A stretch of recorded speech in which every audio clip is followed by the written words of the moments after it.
Terima kasih pemirsa, masih bersama kami di Presisi Siang. Alat peraga kampanye atau APK Capres dan Caleg jelang pemilu 2024 yang berada di sejumlah ruas jalan di ibu kota mendapat protes dari masyarakat. Selain semrawut dan merusak estetika kota, tidak sedikit APK yang rusak hingga mengganggu pengguna jalan.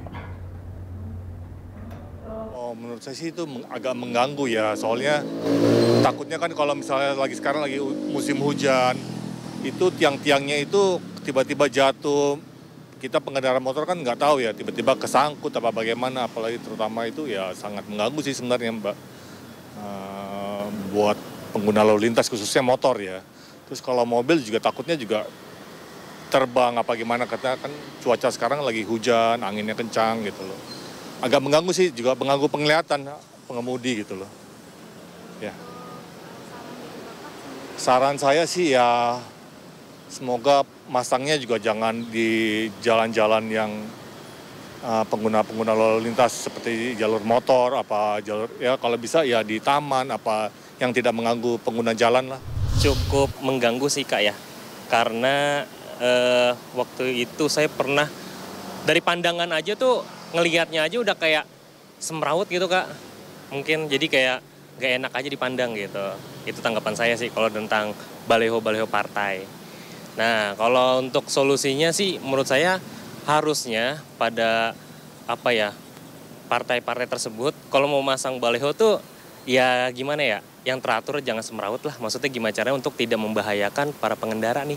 Karena saya juga hampir pernah kena itu. Lagi angin kenceng, hujan-hujan begini, lepas gitu kan di berita juga pernah ada tuh ya kan. Nah itu ngeri banget sih kayak begitu tuh. Saya juga hampir kena soalnya, kena muka soalnya. Kayak gitu sih pandangan saya. Solusinya taruh atau baleho itu yang aman dari jangkauan lalu lintas lah, biar nggak mengganggu pengguna jalan, gitu aja sih. Pemasangan alat peraga kampanye atau APK di Jakarta yang semrawut tidak hanya mendapatkan protes dari warga, namun juga banyak yang melanggar peraturan KPU. Untuk menertibkan pelanggaran pemasangan APK, Polda Metro Jaya bersama dengan Bawaslu dan Satpol PP menindak pelanggaran pemasangan APK di wilayah Jakarta. Salah satunya untuk memastikan keselamatan pengguna jalan.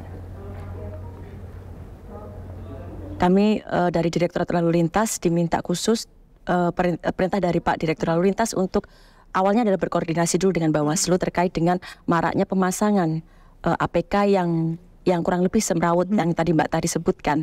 Kemudian kami khususnya kepada Bawaslu menyampaikan beberapa lokasi, menginformasikan demikian beberapa lokasi yang kemungkinan itu mengganggu terkait dengan Kamsel Tipcarlantasnya. Dari situ Bawaslu menggandeng serta Satpol PP dan stakeholder terkait bersama kami melakukan kegiatan penertiban secara serentak 5 wilayah DKI. Demikian. Bagaimana itu pembuatan wilayahnya? Apakah secara serentak bersama-sama di 5 wilayah tersebut atau masing-masing dari instansi tersebut?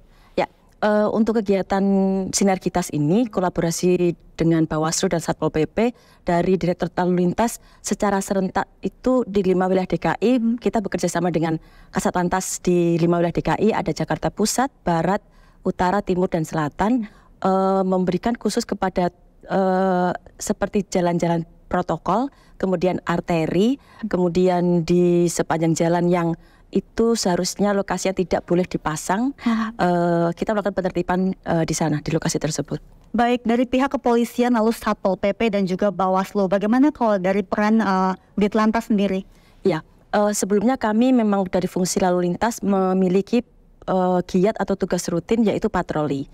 Dari patroli tersebut kita mencoba mencatat titik-titik mana saja yang terdapat APK yang itu tidak seharusnya di sana. Seperti contohnya ada di flyover, sepanjang flyover, kemudian ada di seperti underpass, kemudian di arteri dan protokol.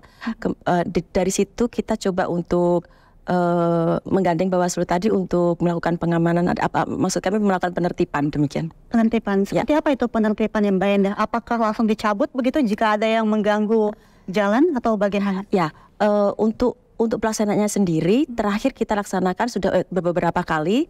Untuk terakhir dilaksanakan di tanggal 26 Januari itu secara serentak khusus dilakukan di malam hari. Kenapa kita pilih malam hari? Karena kita memprioritaskan juga pengguna jalan karena kan kalau di malam hari sudah volume kendaraan sudah tidak terlalu ramai. Nah, untuk teknisnya sendiri kita mencoba untuk apel bersama dulu dengan Bawaslu dan Satpol PP dan stakeholder terkait. Kemudian masing-masing wilayah ini seperti informasi data yang kita sudah berikan menyisir patroli, kemudian untuk Bawaslu dan Satpol PP yang mencabutnya. Untuk kami dari lalu lintas kita fokus tetap kepada arus lalu lintasnya dan kita tetap memprioritaskan kepada keselamatan dan keamanan dari pengguna jalannya. Demikian. Kisah inspiratif Ibda Sulaiman Amir, Pama Polres Metro Bekasi Kota, bersihkan danau resapan yang semula terlihat kotor dan menjadi tempat rawan kejahatan, diubah menjadi tempat wisata yang berimbas pada peningkatan ekonomi masyarakat. Saksikan program Bayangkara Inspiratif yang akan hadir besok Rabu, pukul 13 waktu Indonesia Barat. Informasi tadi sekaligus menutup jumpa kita di Presisi Siang hari ini.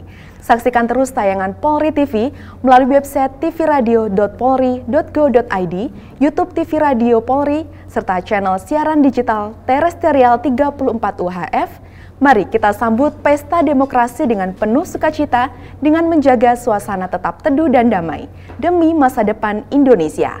Saya Brigpol Intan Anansi, terima kasih atas perhatian Anda, selamat siang dan salam presisi.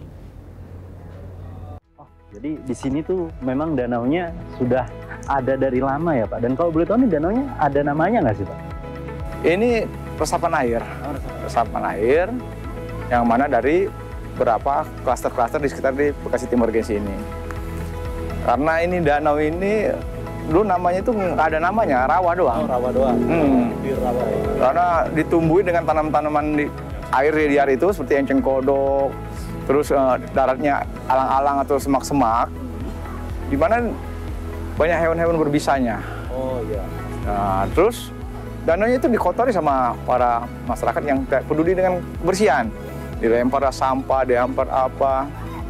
Dan kenapa rawan? Karena di area 1 hektar lebih ini tidak ada penerangan. Oh, jadi benar-benar gelap? Gelap. Gelap dan selalu ada namanya gang kecil, itu rawan dengan begal. Oh, dulu sempat ada jalan kecil juga di sini. Jadi kalau udah jam habis menjelang maghrib jam 7 itu udah gelap, masyarakat tuh nggak mau lewat jalur sini.